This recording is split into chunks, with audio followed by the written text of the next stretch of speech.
Shalom sahabat terkasih, berjumpa kembali dalam podcast Bertemu Tuhan, persembahan dari Hagios Ministry. Podcast ini menceritakan tentang perjumpaan orang-orang dengan Tuhan pertama kali. Bagaimana Tuhan mengubahkan hidup mereka, bagaimana Tuhan memulihkan hidup mereka. Dan hari ini kita akan mendengarkan kesaksian Ibu Maria Sulistiawati. Beliau seorang penginjil dan dipakai Tuhan untuk memberitakan kabar baik bagi semua orang.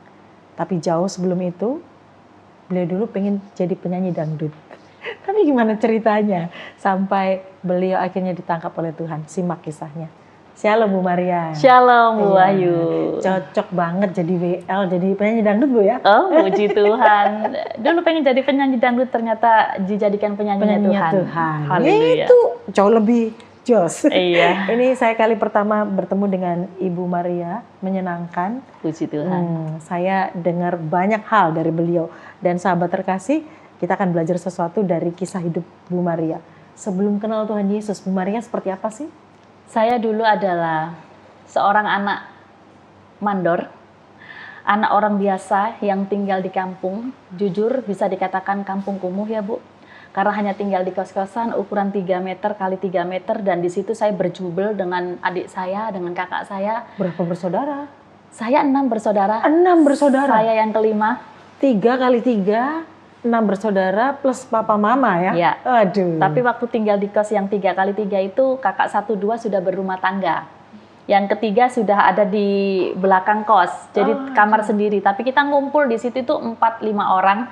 Apalagi kalau sudah yang namanya liburan, Ibu tahu ya, kalau keluarga besar, apalagi keluarga yang besar-besar, kalau berjubel itu luar biasa. Tapi di situ saya menemukan bahwa kasih orang tua saya tidak bisa dikalahkan oleh apapun. Kenapa? Karena saya dididik sesuai dengan karakter mereka. Jujur, mungkin secara manusia saya berpikir begini ya. Cara pendidikan orang dulu itu beda sekali dengan cara pendidikan orang sekarang. Tapi justru yang dulu itu dikatakan rodo haleluya. Ya kan, pasti ada yang namanya sedikit otoriter. Tapi itu saya baru menyadari hari-hari ini bahwa dari pendidikan ibu dan bapak saya yang sedikit otoriter itu membuat saya seperti ini. Seotoriter apa sih pendidikannya? Contoh, kalau makan, saya itu kan suka siul Bu. Nah, suka gitu. Itu sama bapak saya langsung ditampar, bukan diperingatkan. Dan saya ketika tanya, kenapa Pak? Mulutmu tidak bisa diem. Jadi kamu perempuan, jangan suka main siul. Tidak patut. Saya nangis, di hati jengkel dong Bu. Karena tanpa peringatan loh.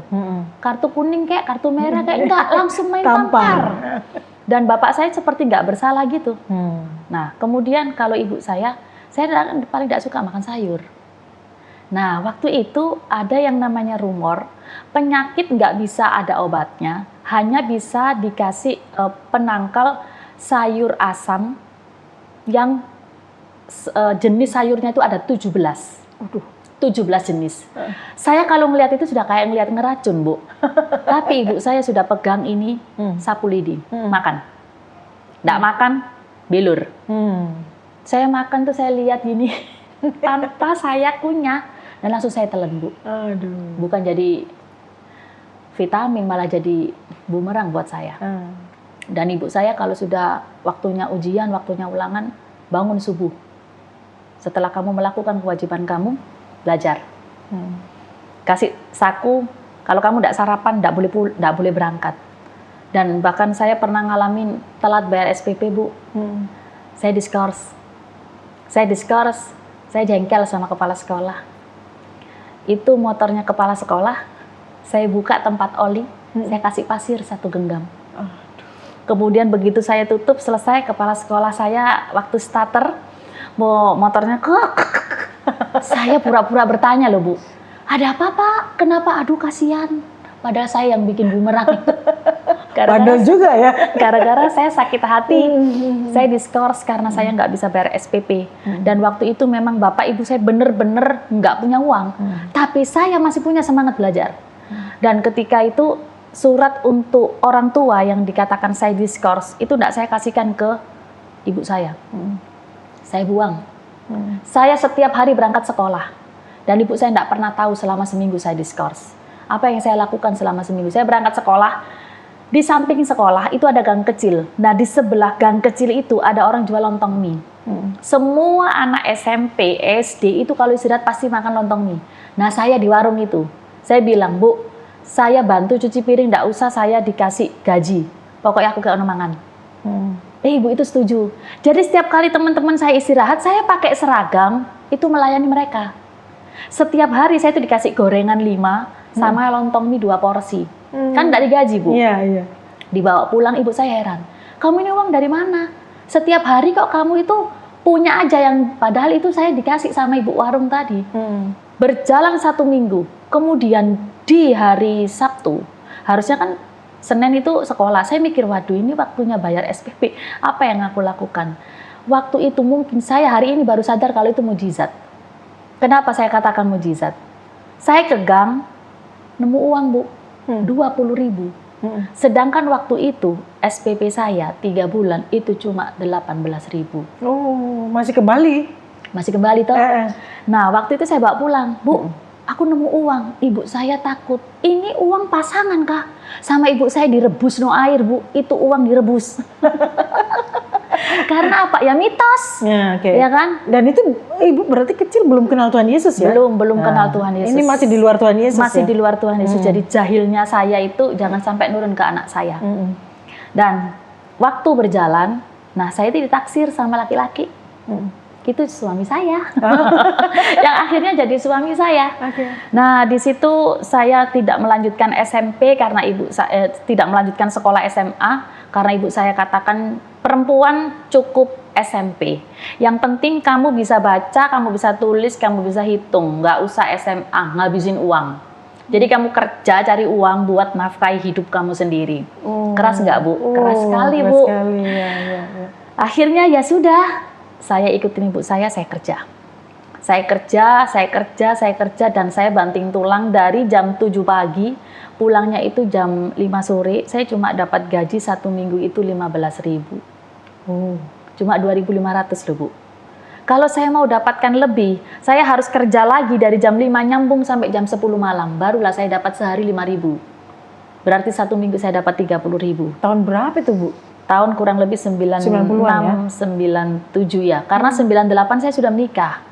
Nah, setelah saya ketemu sama calon suami saya itu, memang tanpa pacaran, dan beliau begitu suka saya, datang ke rumah, saya langsung dilamar, dan saya langsung mau. Karena saya enggak mau pacaran, Bu, jujur. Karena saya melihat teman-teman saya yang pacaran, akhirnya patah hati lah, bunuh diri lah. Terus dia minum alkohol sampai berbusa. Saya enggak mau seperti itu. Saya enggak mau mati konyol. Saya masih punya loh, Bu, pikiran enggak mau mati konyol. Dan di situ saya sadari bahwa dari kandungan ibu saya sudah dipilih Tuhan. Kenapa? Karena ketika saya menikah, meskipun bapak saya punya syarat untuk suami saya nikahi saya harus melewati ini itu supaya semua ketutup dari keyakinan saya yang lama. Di situ suami saya menyetujui. Dan ketika selesai menikah, suami saya mengajak saya ke gereja. Saya merasa bahwa dosa apa yang saya lakukan sampai kakiku menginjak ke gereja. Karena dari kecil diajarkan bahwa ibu benar-benar harus sesuai dengan ajarannya. Nggak boleh kenal sama Kristen. Jujur, saya jijik sama orang Kristen. Saya enak sama orang Kristen. Tapi semua yang naksir saya Kristen, Bu. Tidak ada satupun yang saya terima. Kenapa? Karena nggak ada yang serius untuk jadi suami saya. Tapi ketika ada satu laki-laki ini yang serius langsung minta nikah, saya nggak mau tahu latar belakang mereka seperti apa. Yang penting saya terima. Ya sudah, karena dalam hati saya ini orang sedang patah hati, sedang sakit hati ya, sedang remuk, redam, mungkin berkeping-keping lah hatinya. Saya tangkap, maksud saya mau bawa satu keyakinan supaya sama. Ternyata dia bilang begini, "Kamu itu sesat, aku yang selamat. Ikut aku supaya kamu selamat. Jangan aku yang sudah selamat ngikutin kamu masuk jurang saya." Itu suami saya, Bu. Jadi suami yang Kristen ya? Kristen suami saya yang Kristen. Suami saya Pastor Youth waktu itu. Dan setelah itu, masa sih? Lu ya ikut Tuhan itu sudah kamu terima juru selamat. Saya ikuti, Bu. Karena suami saya waktu itu menuntut begini, aku imam loh. Jadi kamu istri, kamu sudah jadi istriku sah dan kamu harus ikuti imam. Saya katakan baik, dan itu tidak ada keterpaksaan, tidak ada sama sekali. Dan setelah itu saya ke gereja rajin. Saya itu paling cepat hafal lagu. Karena seneng nyanyi ya? Karena seneng nyanyi ya. Pengen jadi penyanyi dangdut ya? Pengen jadi penyanyi dangdut, meskipun itu dulu penyanyi kamar mandi loh. Dan waktu itu saya mikir ya sudahlah, kok nyanyi ini enak ya. Apalagi kalau sudah nyanyinya rada-rada musik dangdut itu keruasan Bu saya. Sambil goyang-goyang.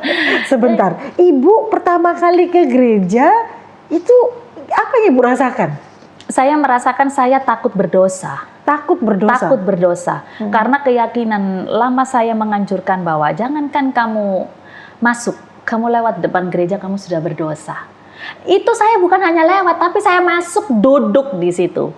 Tapi ketika gembala sidang mengatakan begini, siapa yang baru pertama kali hadir? Biasanya kan gereja-gereja kan seperti itu.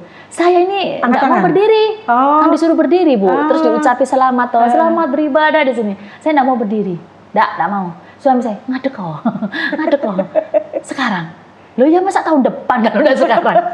Akhirnya saya berdiri dan diundang untuk maju ke depan. Saya didoakan Bu. Ketika saya berlutut, tangan saya itu begini. Saya nggak ngerti, wis pokoknya ini dah. Supaya waktu saya ingat sekali didoakan 3 hamba Tuhan, dan yang di depan saya itu adalah gembala, kemudian pendeta pembantu, pendeta muda. Itu saya didoakan 3 hamba Tuhan. Saya waktu ditumpangi tangan sama Pak Gembala tersebut, itu kayak ada yang masuk Bu, dari ubun-ubun. Ibu terasa? Masuk, sangat terasa. Jadi langsung kayak kesiram air es gitu. Jalannya kalau kesiram air biur gitu kan rasanya kayak loncom semua atau itu rasanya jalan Bu, jalan. Jadi kalau misalnya tubuh saya itu transparan, itu kayak ada yang masuk, memenuhi saya sampai ujung kuku jempol kaki saya. Itu saya merasakan sekali. Dan setelah dari gereja, kenapa saya kok nggak mau diem ya nangis ini? Saya tanya sama suami saya, kenapa kamu dapat jambahan loh Ma? Itu anak saya sudah lahir Bu. Awal-awal nggak mau saya. Anak saya mulai usia 7 bulan. Saya baru mau masuk gereja. Di situ saya akhirnya sungguh-sungguh. Nah, waktu ke gereja, motivasi saya selanjutnya itu bukan Yesus, tapi makan sate babi Bu. Pindah di gereja berikutnya, suami saya diajak sama teman, sama tetangga lah ya. Habis konseling bla bla bla bla, itu yang membaptis saya Bu, gereja tersebut. Nah, akhirnya saya diajak ke gereja itu. Suami saya tanya, "Mah, kamu kok lebih sukacita ya kalau di sini?" "Iya loh Pak, aku ngerasakan hadirat Tuhan itu lebih." Ya itu memang iya, saya rasakan. Cuma saya ditanya suami saya, itu ada bohongnya. Kenapa? Motivasi saya kembali, motivasi yang keliru, itu nggak akan dapat apa-apa. Ditanya sama saya, enak mana? Gereja di mana kamu didoakan sama gereja yang ini? Enak ini Pak. Oh iya, kamu merasakan, saya merasakan waktu pujian. Bahasa rohnya, itu saya merasakan kayak ada sesuatu yang nampol. Memang iya Bu, tapi di otak saya bukan itu sebenarnya, karena di otak saya selesai kebaktian, keluar gereja, itu ada jual babi, enak sekali. Jadi tujuan saya pulang langsung makan. Tapi apakah saya stop di situ? Enggak, sampai akhirnya anak saya lahir itu, saya merasakan sesuatu bahwa ini kalau bukan pertolongan Tuhan enggak bisa. Karena setelah saya menikah itu, setelah waktu hamil 2 bulan, ini ceritanya agak mundur ya Bu, hamil 2 bulan itu saya dimasuki santet Bu. Jadi ada orang yang datang, dia masih kerabat dengan suami saya, dan beliau tanya hari lahir saya. Kalau orang Jawa bilang itu tiron, weton, ya hari lahir. Saya tanpa curiga, saya rasa itu bukan orang lain. Setelah saya kasih tahu, ya kamu ikut aku ke atas ke lantai 2. Di situ ada balkon, saya di situ katanya didoakan supaya nanti lahir itu bayi itu lancar. Ubun-ubun saya Bu ditekan terus saya ditipu gitu. Saya diem, saya nggak ngerasa apa-apa kok. Kamu tiduran, ini perut hamil 2 bulan Bu. Saya dibuka perut saya, pusar saya ditekan sekuatnya dia. Di situ saya baru terasa kesakitan. Ternyata itu masuk santetnya ke saya. Dan setelah itu yang saya rasakan Bu, saya hamil 4 bulan itu pendarahan Bu. Keluar itu segini-gini, gumpalan darah itu 3. Dan waktu itu suami saya dinas malam. Saya nggak bisa telepon karena nggak punya HP. Kemudian ketika saya ke kamar mandi, saya masih kesakitan, nggak bisa berdiri karena sudah keluar, nggak bisa disiram juga. Suami saya datang, "Shalom, Shalom, kok nggak ada orang?" Saya teriak, "Pa, aku di sini." Begitu melihat sama suami saya itu diambil, dimasukkan kloset. 3 sambil nangis karena nggak ada yang tahu. Dibawalah saya ke rumah sakit. Saya sempat opname, Bu. Dan dokter izin kalau memang nanti sampai semalam ini dikasih obat tidak berhenti, terpaksa besok pagi kuret. Itu hamil anak saya yang pertama. Saya kebentur, kalau sudah kena serangan ya Bu, pingsan dari tangga itu turun, gluduk, terus tidak karu-karuan, sampai bawah sudah memar semua. Kemudian saya nanti kalau sudah kayaknya nggak ada air, tapi saya kepleset Bu. Terpleset itu saya sampai kaki saya itu buka gini, pas di depan saya, misal ini pas ini, kaki saya begini, ini depan kompor. Jadi muka saya ini di depan kompor dan ini ada wajan dulu, minyak panas. Itu pernah saya alami. Jadi setiap kali saya itu aneh. Nah, itu berjalan sampai anak saya lahir dan anak saya lahir prematur, 7 bulan. Apakah setelah itu selesai? Tidak. Saya itu mengalami santet 6 tahun setengah, Bu. Ketika saya muntah, kalau saya sudah sakit, namanya sakit kena santet itu kan tidak kelihatan.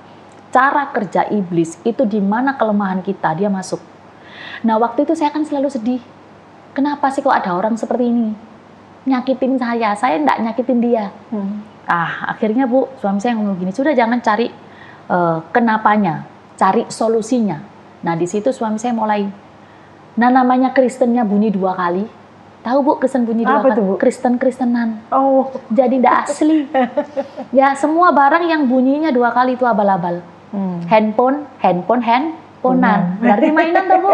Bener nggak? Mobil-mobilan, mainan juga. Lah ini Kristen, tapi Kristen-Kristenan. Ya mainan Bu. Kenapa di situ? Karena kita itu berdiri, itu bukan atas nama kebenaran. Dan itu disebut tomat, lek iling tobat, lek gak iling kumat, gitu loh. Jadi kalau saya itu ingat ke gereja, penyembahan, yes. Tapi begitu saya langsung ingat sakit saya cari orang pinter. Maksudnya suami saya, cari solusi yang cepat, alternatif lah. Di situ Bu, singkat cerita, selama saya sakit, itu 31 orang pinter kami datangi dan minta untuk mengobati saya. Beberapa tokoh ternama tumbang. Kenapa? Didatangi Bu malamnya. Jangan senggol Sulistiawati, karena dia targetku. Kalau kamu senggol dia, berarti gantinya adalah kamu. Dia sakit Bu. Kalau saya sudah muntah, itu semuanya barang bengkel.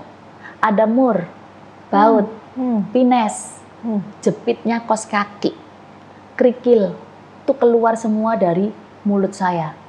Tumpah loh Bu, buat gitu, nggak ada yang namanya kotoran makanan, nggak ada. Dan semua saudara saya tahu. Karena ketika saya sudah lemah, kayaknya itu mau keluar mungkin ya Bu, karena saya didoakan pelepasan. Keluar, begitu keluar itu kakak saya pasti lari, kamu nggak usah bangun, ini loh ember Bu, maksudnya supaya saya tetap rebahan, biar itu kelinting. Kemudian pas tengah malam saya sendiri sama anak saya waktu itu sudah TK Bu, kan berjalan terus tuh. Sudah TK yang pertama, waktu saya kesakitan Bu, tiba-tiba saya bisu. Saya nggak bisa ngomong, tapi anak saya itu ngerti HP.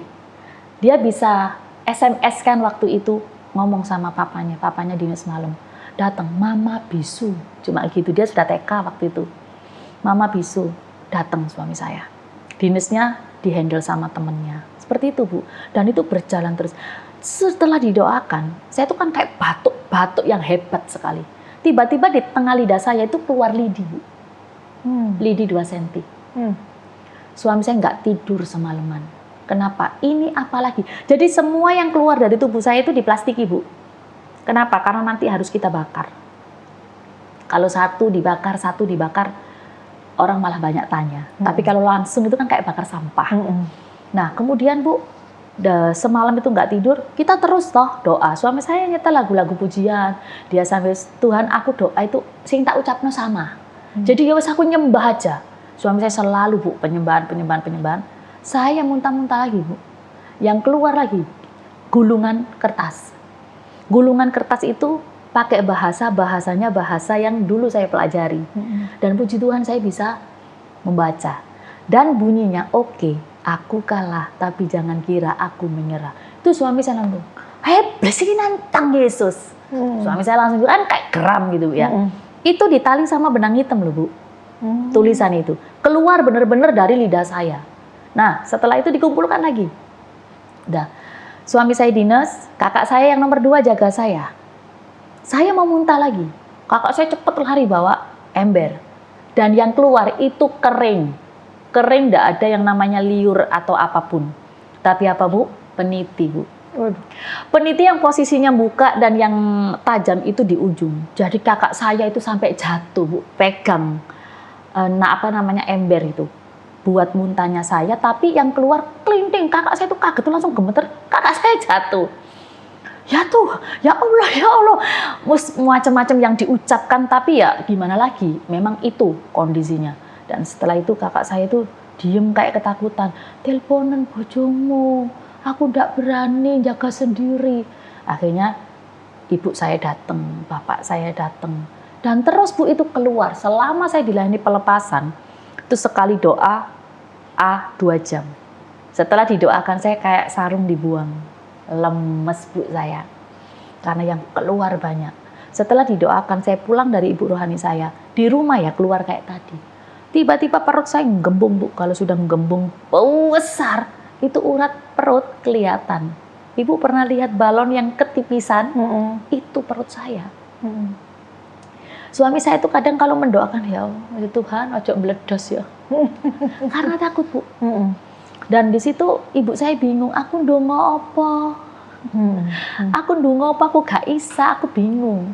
Ya sudah, pokok ibu melok ngerawat aja. Karena nggak seiman ya? Nggak seiman. Nah disitulah Bu, suami saya doa, tumpangi tangan, kasih minyak urapan kan tadinya kan. Loh ini apa? Kok kasar? Diambil Bu. Semua jerit Bu tengah malam. Karena yang keluar itu jarum sama benang. Dan benangnya itu ada Bu, 40 cm. Benangnya hitam juga. Jadi waktu diambil dari perut saya ini apa? Jadi dijapit Bu awalnya. Karena kan terlalu kayak kasar gitu ya. Ini apa kok tajam? Dijapit. Loh, ditarik Bu. Loh, itu sambil teriak-teriak. Seperti itu. Kemudian satu waktu Bu, itu saya sampai terdampar di kos-kosan. Jadi ngekos sudah nggak kaget deh Bu saya.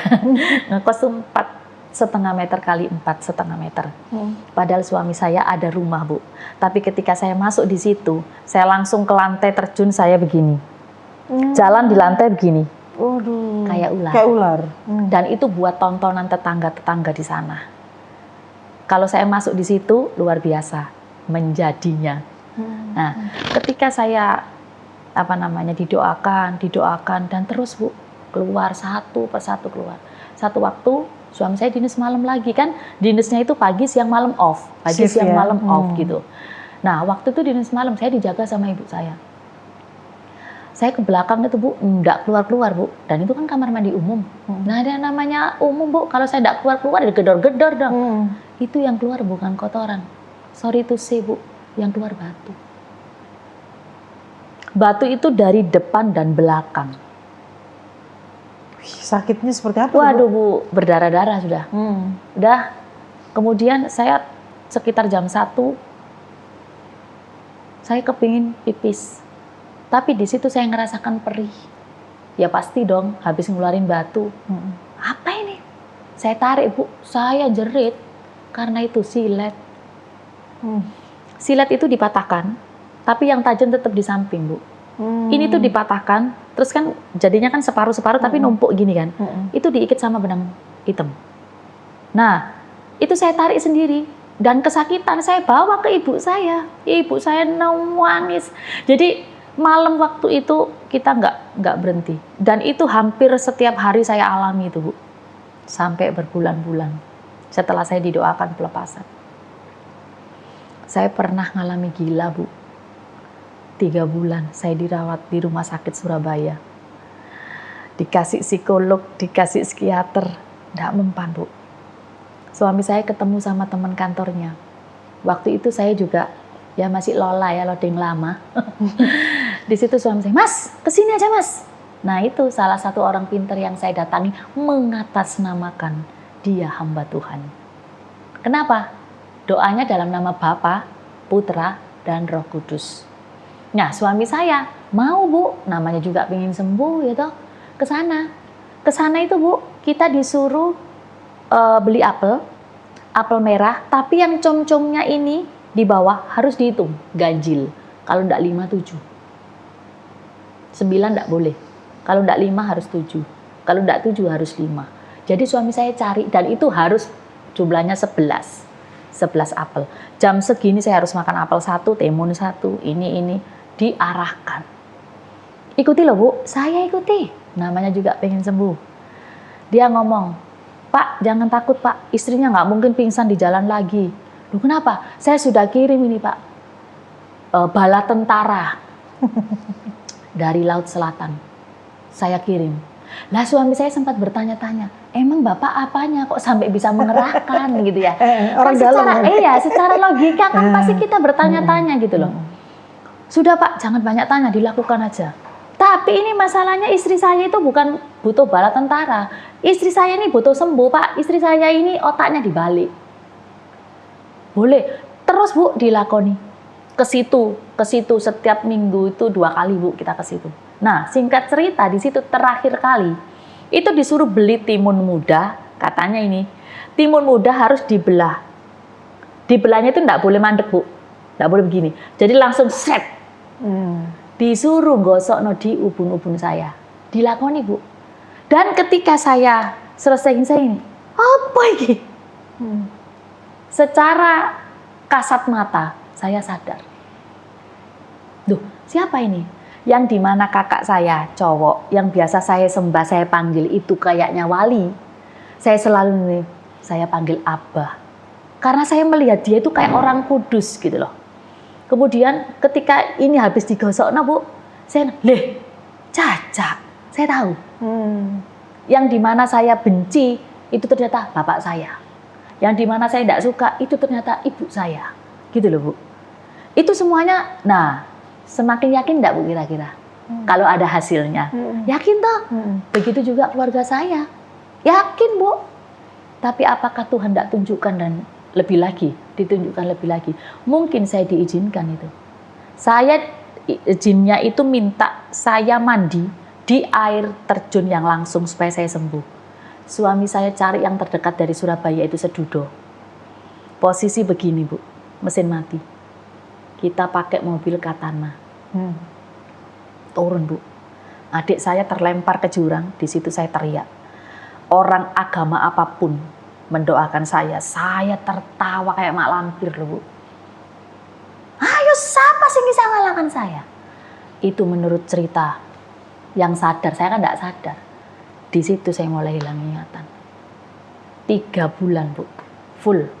Saya dirawat di rumah sakit Surabaya itu, suami saya riwari. Bapak saya jaga pun saya tidak kenal. Lapor nang gini, boleh? Saya gituin loh Bu. Kenapa? Karena saya memang tidak sadar. Nah, kemudian satu waktu lagi saya ngalami kepingin ke belakang. Ini apa ya kok gatel? Ternyata apa Bu? Binatang kaki 1000 loh Bu. Keluar dari depan. Dan itu saya tarik. Karena saya itu hidup Bu. Kan langsung bulat gini. Langsung saya kebas. Saya siram. Masuklah ke selokan. Saya ngomong sama suami saya. Aku loh ngeluarno ini. Lu ndak ditangkap dimasuk no plastik. Ya ndak Om. Saya takut. Karena itu hidup. Dan yang terakhir waktu itu suami saya dinas malam juga. Ibu saya itu, saya ngomong, Bu aku ndak kuat. Titip anakku. Karena rasanya aku ndak nutut. Ya ibu saya pasti nangis lah. Wes aku gak iso ndonga, pokoknya aku njaluk nang sing kuwasa. Kowe oleh mujizat. Nah, saya ke belakang Bu jam 1 malam. Suami saya dinas malam. Dan yang terakhir keluar apa? Beton laser. Itu panjang dan besarnya itu pulpen pilot Bu. Jadi sekelingking saya, tapi panjangnya sekian. Dan di situ saya ngerasa bahwa kesakitan Bu, darah sur gitu. Saya pernah mati 2 jam Bu. Begitu diumumkan bahwa anaknya Pak Kasim, ya bapak saya namanya Kasim, Pak Kasim itu meninggal dunia, banyak orang yang datang, ya namanya orang di desa itu kan pasti ya bawa beras gitu.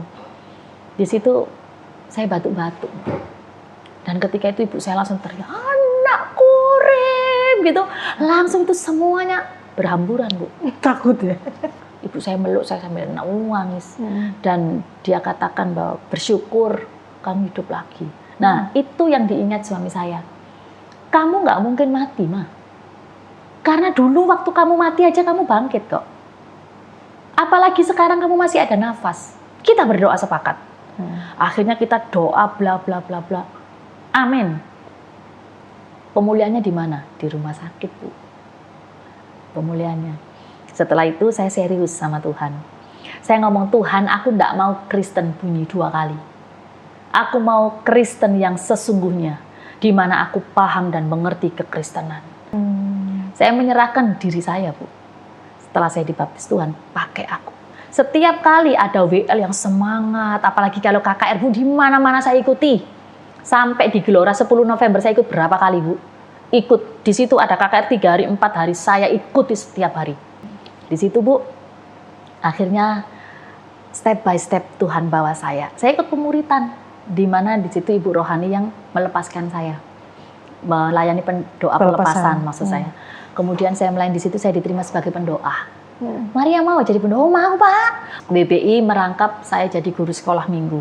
Saya jadi guru sekolah minggu kelahiran anak saya yang kedua, 2006 sampai 2013. Saya ngajar sekolah minggu, saya di situ mengabdi totalitas. Saya nikmati aja, dan saya memang terbeban untuk melayani sekolah minggu. Dan di situ Bu, saya bersyukur, ayo Bu, jadi WL. Baik, nah setelah itu, slow. Saya sambil belajar penginjilan. Dan ketika Tuhan panggil untuk menginjil saya mulet Bu. Gak mau Tuhan. Siapa aku? Aku gak punya modal. Saya ini modalnya bonek Bu. Ketika saya masuk di penginjilan, di situ mentor saya bilang, masuk kamu ya SPT, Sekolah Pelayanan Tabernakel. Masuk di situ kamu. Saya masuk Bu. 1 tahun non gelar harusnya. Tapi 9 bulan saya kabur. Kenapa? Gara-gara ada orang yang ngejar saya tapi dia punya istri. Sudah dikasih tahu, dinasehatin, dia tetap nyerang. Akhirnya saya menghindar. Saya dimarahi sama mentor saya. Nah kamu di situ kan sekolah. Saya ngomong, gak dadi penginjil gak mati Pak. Jujur Bu, saya ngomong begitu. Akhirnya ya sudah, saya enggak mau keluar. Mentor saya bilang, masuk STT kamu. STT ini ada gelar. Waduh Pak, perang maneh. Capek deh. Nah akhirnya saya menikmati badai itu, karena Tuhan ajarkan itu ada badai, ojo mbok lawan. Masuk rentang no tanganmu, ikuti irama badai dan menarilah. Saya menari di atas badai dan benar-benar di atas badai. Saya masuk STT, saya dihack sama teman saya. Bahkan saya mau dikeluarkan dari kampus. Ya sudah, saya jalani. Apapun itu, saya tereliminasi dari kelas hamba Tuhan, saya terima. Ternyata Tuhan mau pakai saya harus belajar dulu. Supaya ketika saya belajar, saya tidak keliru untuk penginjilan. Dan setelah itu Bu, Tuhan kirim saya ke sana, Tuhan kirim saya ke sini. Saya masuk misi, saya keluar pulau, saya ke desa. Dan terutama yang saya injili adalah keluarga saya. Sahabat terkasih, apa yang sudah saya sampaikan dari awal sampai akhir ini, saya menghimbau, ikut Tuhan, jangan tanggung-tanggung. Ketika kita menyerahkan diri kepada Tuhan, percaya proteksi Allah dari ujung kepala sampai kaki itu terus mengawal kita. Apapun yang kita alami, tetap berserah kepada Tuhan. Berserah itu bukan menyerah. Berserah itu bukan pasrah.